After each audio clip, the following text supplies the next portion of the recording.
Bismillahirrahmanirrahim. Assalamualaikum warahmatullahi ta'ala wabarakatuh and welcome back to my channel dan selamat kembali ke channel saya Hafiz. Alright guys, today we will focus on the grammar. We will learn about the past simple and past continuous. And for Form 5 students, please go through to the page 21, right? Turn to page 21 and we will learn about grammar 1. Read about the use or the uses of the past simple and the past continuous. We will start our lesson today by learn past simple. As we know that if we talk about past, it means that already done ataupun simple past tense ini merupakan satu tenses yang digunakan untuk menyatakan kejadian yang telah berlaku pada masa lampau dan telah pun berakhir pada masa lampau. And it is quite different if we talk about past continuous tenses, because past continuous tenses, right, is talk about an action already done but it is still happen now. Okay, maksudnya ialah past continuous tenses ini, tense ataupun past continuous tense, ya, menyatakan tentang kejadian yang telah terjadi di masa lampau namun masih lagi berlaku pada masa sekarang.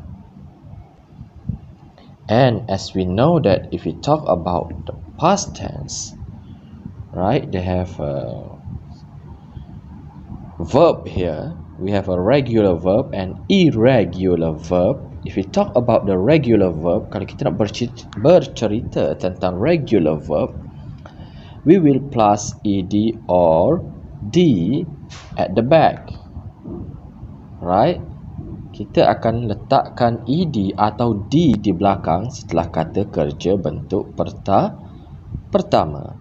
For example here, stay we change to stayed. For example, second example, play, plyed. It is quite different with the irregular verb because it is close, and we can say that, for example here, if we talk about irregular verb, alright guys, untuk irregular verb termasuk di dalamnya to be. For example here, drink, we change to drunk. Run, we change to ran. Right? Awake, we change to awoke.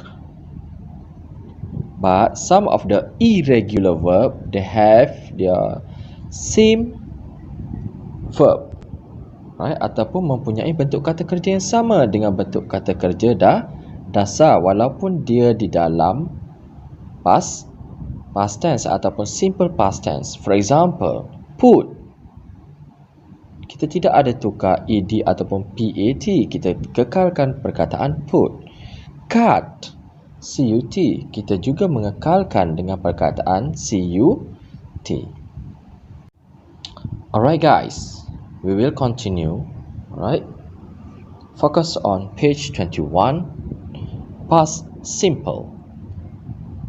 First, something that started and finished at a state time in the past. Right, maksudnya telah pun berlaku, ya, dan telah pun selesai. For example here, they investigate that crime 2 years ago.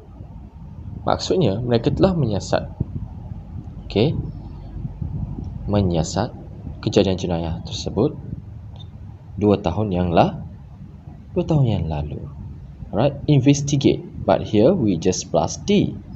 as we know that the root word for investigated is investigate.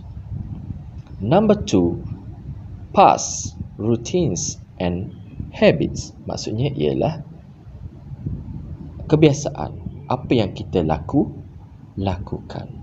For example, here the archaeologists often visited Egypt.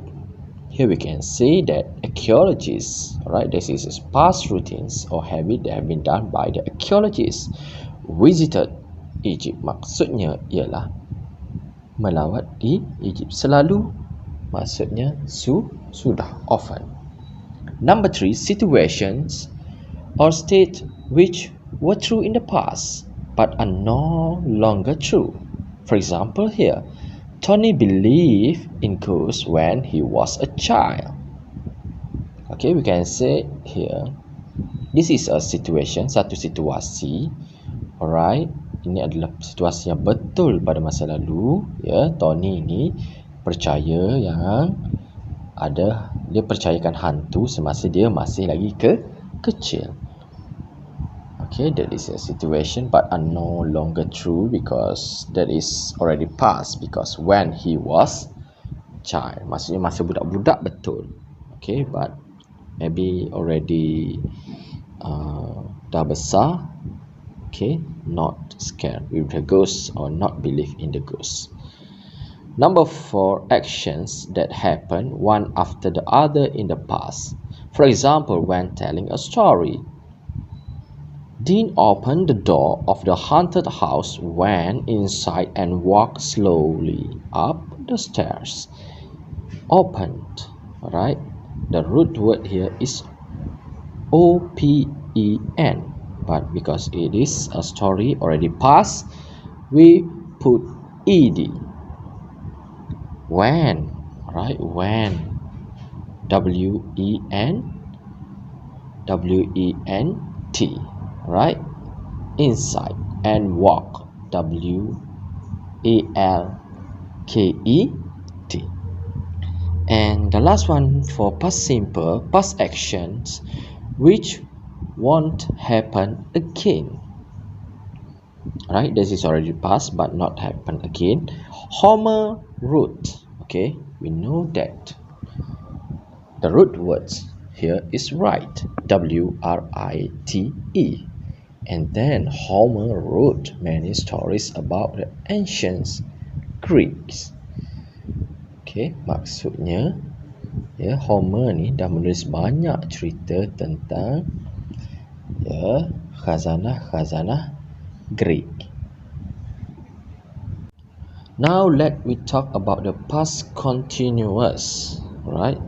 If we talk about past continuous, as I said before, alright, this is an action, alright, already done but still happen.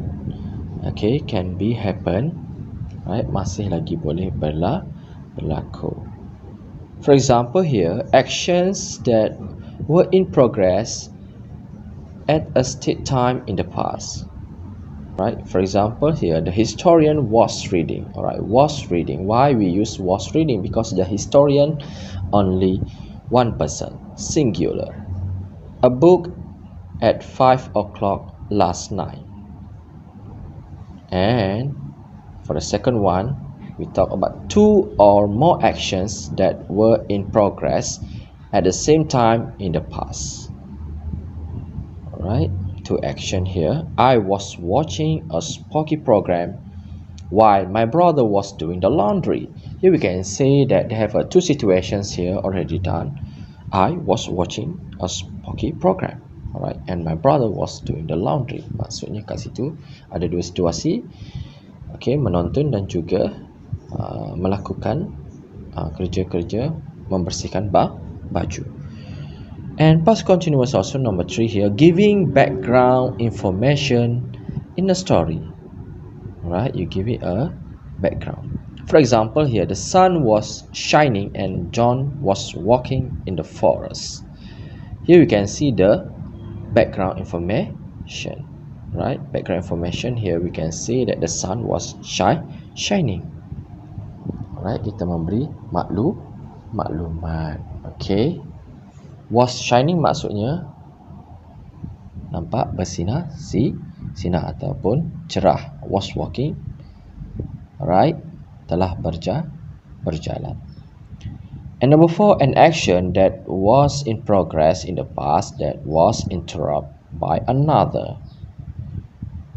Right here, we were talking about our theory when we observed something remarkable. Right here we can see there is two situation, but they have two action here, alright, that interrupt by another. Okay, yang terganggu sebabnya dia bercerita tu sambil dia membuat penyelidikan. Right, means here they have two situation here also. Alright, we were talking about our theory, kita bercakap tentang teori when we observe something remarkable, maksudnya kita nak melihat. Alright, and this one is telah pun berlaku. Okay, as usual, if we talk about past, means that telah berlaku. And for the past simple, we have ed plus root word. Okay, root word plus ed, or root word plus t, or we change the word from, for example here, when is, we change to when. Right, we can see here there is when, ini maksudnya ialah apabila, when inside. Right, okay guys, that's all for our discussion about the past simple and past continuous. And don't forget to do questions number 2 and 3 here, page 21. If you have anything else, just leave it in the comment and I will respond to you why the answer bang like this, or the reason of the answer, alright, according to the questions. That's all. Thanks for listening. Assalamualaikum warahmatullahi wabarakatuh.